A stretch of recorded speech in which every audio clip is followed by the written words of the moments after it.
Hi, my name is Madeline and welcome to today's tutorial where we will be painting some watercolor jellyfish.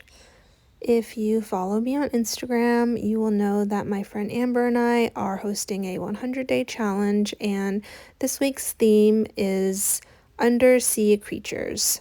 I asked my community over on Instagram to vote on this week's reference photo, and this is the photo that got the most votes. I have shared on many occasions now how difficult this water theme has been for the last week or so. So I was a little bit nervous about this reference photo. As I started getting into it more, I actually had a lot of fun painting these. So I'm really excited to share with you what I did today. For supplies, I'm using Arsh 100% cotton paper.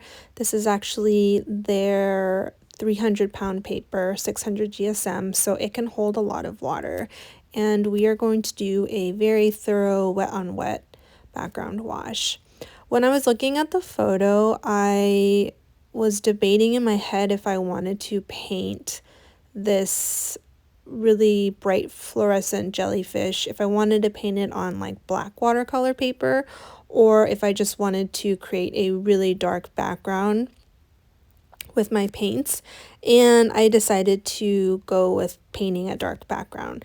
So I've wet my paper completely with clean water. I'm using a Polina Bright mop because it holds more paint than her round brushes, and I'm coming in with a dark granulating blue from Masha's watercolor.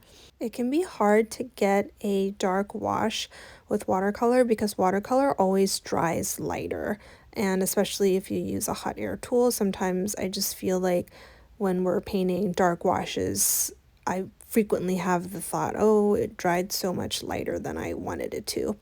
I'm now picking up the color Ambience from Stay Kiwi, and this is also a kind of dark, moody, it's kind of like a purplish gray. So I'm mixing these two colors. And the reason I decided to go with painting a dark background versus using black watercolor paper was because I wanted this to have a very small source of light. The photo is underwater, obviously, and it's a dark underwater photo, but sometimes with watercolor, with granulating watercolor, the paint and the water just kind of do magic, is how I would describe it. You can't quite control exactly where the pigment's going to lean darker, where it's going to like pull and shift lighter. And so I kind of wanted my water to have like a little bit of airiness to it, so to speak. Like I just wanted there to be some streaks of light. Not really light, but you know, that it's just not one flat black background. And so that's the reason why I went with painting instead of just black watercolor paper. And so what I'm doing is I'm going back and forth between the purple and the blue, and I'm just picking up a lot of pigment and I'm just laying that pigment down. And I'm making up and down brush strokes mainly, but you can see on my paper that there is some lightness on the bottom, like almost in the bottom right hand corner, and I'm gonna leave that. I kind of like what it's doing, so I'm just gonna keep putting down strokes of color, and I'm going to get it so that it's a little bit darker than what I want. And now I'm drying it off, and let's move on to painting the jellyfish. So I do use color shifting paints. These are handmade watercolors by Laura. Her handmade watercolor brand is Cosmic Creations. And these are really, really fun color shifting paints. I'm using a round one etcher synthetic brush to paint my jellyfish. But I kind of struggle with the angle, because color shifting paint, if you're like looking at it like head on, a lot of times it doesn't really show up as bright as it would when the light hits it like at an angle. So a little bit later on, I'll share another angle, and hopefully between the two angles you have a better idea. So here's the jellyfish again. You'll see like a yellow and a pink jellyfish next to each other, kind of touching, and that's kind of what I'm drawing right now. So I'm picking up like a shimmery metallic blue, and I kind of outlined the circle of the opening of the jellyfish as well as the dome of the top. And then now I'm grabbing some metallic purple paint and I'm painting the jellyfish kind of adjacent to it. The shapes were a little bit difficult for me, so how I would describe it is for the opening of the jellyfish, like the bottom, it's a little bit of an oval and then kind of like a semicircle to cover it. That's kind of how I painted it. And then I'm using the same round one brush and I'm kind of painting in that kind of like thicker, I don't really know the jellyfish anatomy, so I'm not sure what these thicker legs are called, but there's like thicker legs in the middle and then there's like the smaller wispy ones. So the thicker ones, I'm using the same brush that I used to paint the top, and then for the more thinner, wispier legs, I'm using a Da Vinci Mycolonio liner. This is the size 0. When I get to the larger jellyfish, I use the size 4. But now I'm painting in the little other skinny wispy legs. I was like going back and forth on what I wanted to use to create the highlights within the jellyfish, and I have a package of Posca markers, which it's acrylic paint in marker form, and I have some like fluorescent colors, and so I do play around with the Posca pens, which you'll see me do in a little bit, but I ended up not loving how the Posca pens were showing up on the little jellyfish. So here's my little package of Posca pens. It's actually the finest kind of marker. With Posca pens, there's like different thicknesses in the marker tip, and this is the one of the thinner ones. And what I was trying to achieve with the Posca pens is that really bright pop of fluorescent color. So for the blue jellyfish, I use kind of like a bright yellow, and then for the purple one, I use kind of like a highlighter pink. But I don't know, the Posca marker pen just didn't really give me that bright pop of color that I was hoping for.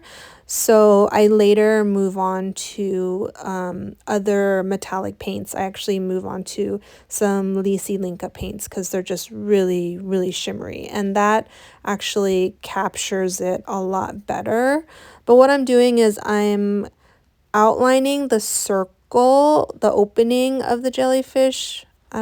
Again, I apologize. I don't really know the anatomy of a jellyfish, but basically like the end of the dome part. And then I'm adding little dots on like the hat portion of the jellyfish, because that's kind of what they look like in the reference photo. And then I'm just highlighting the very tips of the wispy legs because the legs have more color in the reference photo. Now I end up drawing some larger jellyfish around the two cute little ones that are like kind of holding hands. And I'm using the same purple that I did for the jellyfish on the right. And this one I get the like perspective angles a little bit better. It is a little hard for me to like get the angles right just because I'm not tracing it, so it's hard for me to paint them exactly, but I like the bottom oval part is how I would recommend you guys draw it out. And these are the little thicker legs, and then I'm coming in it now with my Colonio brush liner with the thinner ones. And then in a little bit, I'm actually going to pull up. So when I film these tutorials, I have this camera, this iPhone that films it in landscape mode. And then I have another camera that I have filming in portrait mode for Instagram. That camera angle ended up being a lot better lighting wise, so I included it on the left hand side and I decided to keep both so you can end up watching whichever perspective that you find more helpful. So like I mentioned earlier, I am just outlining the opening of the jellyfish and painting a few little dots because there are dots on the outside in the reference photo, and then some little spots on the little hat of the jellyfish.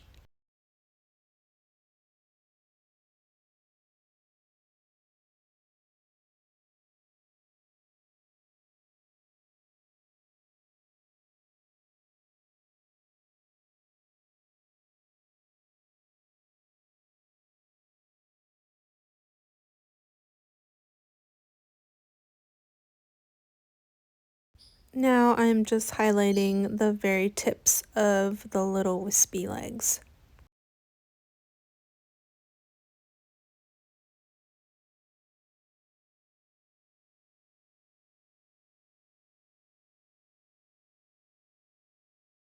Now I am painting another jellyfish and I'm using a bright yellow metallic color shifting paint, and this might be my favorite jellyfish of all the ones that I painted. And I think my recommendation for you if you decide to paint this tutorial is to get like the brightest metallic color that you have. A lot of the ones that I have are a little bit on the subtle side, and this one, like, this color is like really bright, and it just, I don't know, the jellyfish looks, I think, a lot better with this kind of almost like highlighter-y bright color. It looks yellow on the right screen, but the left angle actually is a better representation of the color. And I just think that really bright yellow contrasting against the really dark watercolor background just looks really, really fun.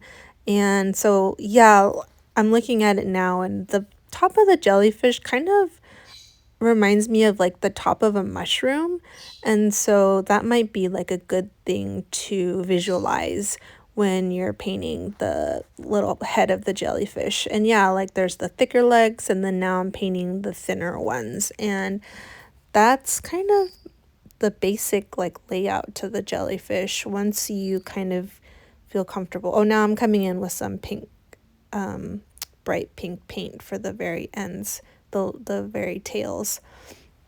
But yeah, once you like decide on your paint, it actually is really fun to paint these little guys. And so you can kind of paint them wherever you want, scatter them around. Now I'm deciding to not use the Posca pen, so I'm just using a pink metallic paint on top of the like bright yellowish green.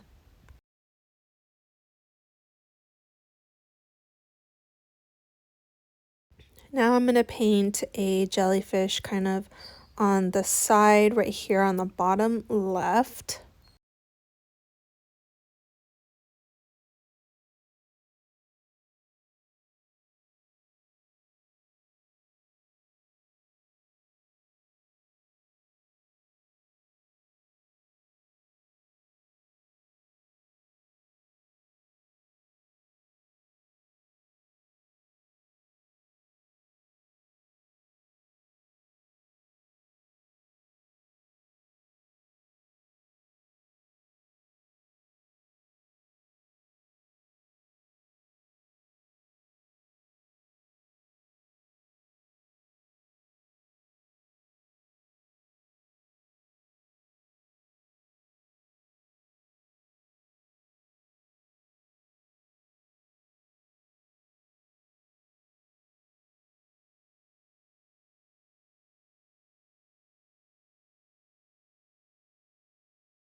Sorry, neither of these angles is really capturing how pretty this metallic paint color is.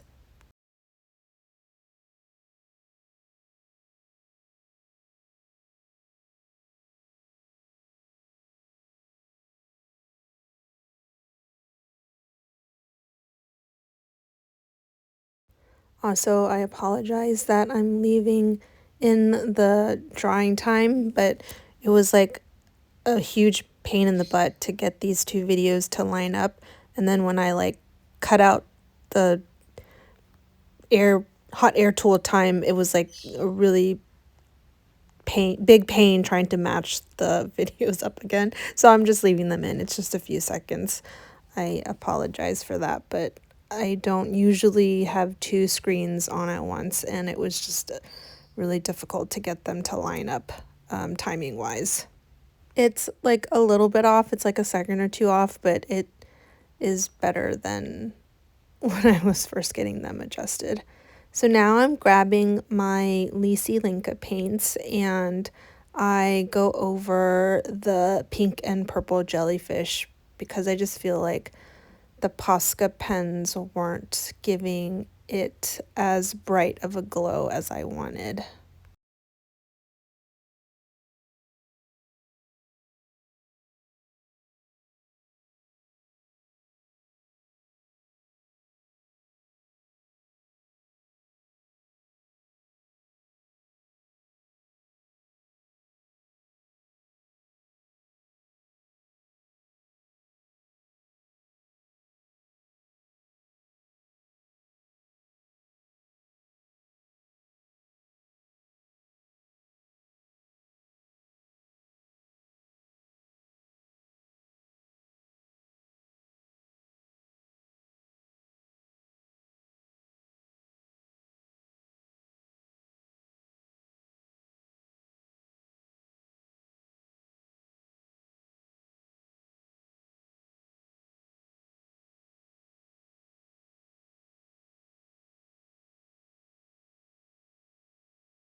I'm gonna paint one last jellyfish kind of right off to the side right here.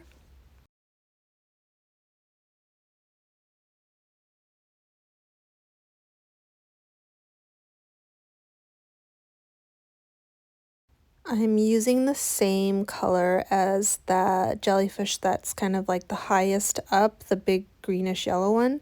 And yeah, I love this metallic paint color. So I do feel like the color you pick makes a really big difference in being able to really paint these bright, bright jellyfish.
And then for this one, I'm going to use the metallic blue paint to paint the little accents.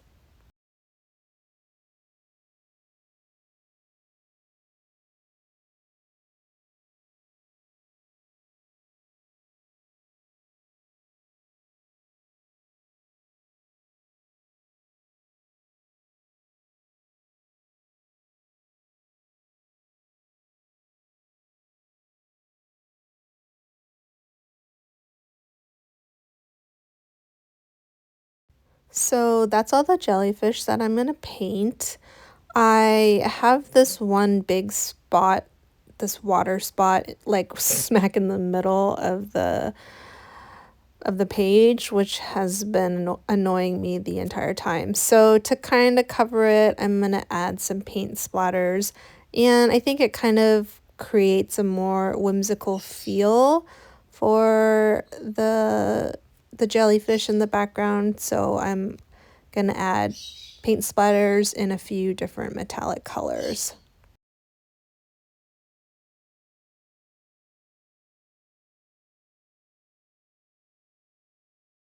And then once you're done with the paint splatters, or you like how they look, you can dry everything off. And then once everything is dry, we can peel off our masking tape.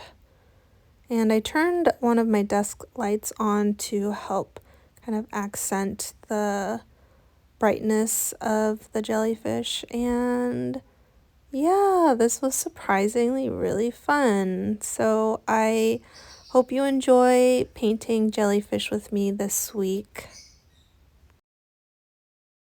If you liked this tutorial, please hit the like button. It's a really small way to help my channel grow. And if you enjoy my content, use the following QR codes to either find me on Patreon or Instagram.